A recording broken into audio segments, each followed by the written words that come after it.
Sampah terus menumpuk di Pasar Tatanggo, Namlea, Kabupaten Buru, Senin 30 Agustus pagi.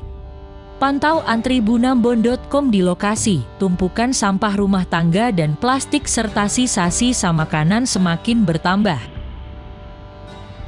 Kepala Dinas Lingkungan Hidup Kabupaten Buru, Aji Hentihu saat dihubungi mengatakan, sampah yang menumpuk di beberapa titik rencananya akan dibersihkan hari ini. Dia melanjutkan, armada yang digunakan untuk mengangkut sampah semuanya disewa. Ukurannya tidak sebesar mobil pengangkut sampah biasanya.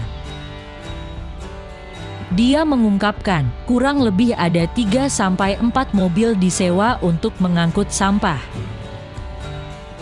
Seperti diberitakan sebelumnya, selain sampah, ada juga hewan mati seperti kucing yang dibuang pada tumpukan sampah tersebut. Warga mengaku sampah tersebut sangat mengganggu pengguna jalan.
Terima kasih sudah nonton.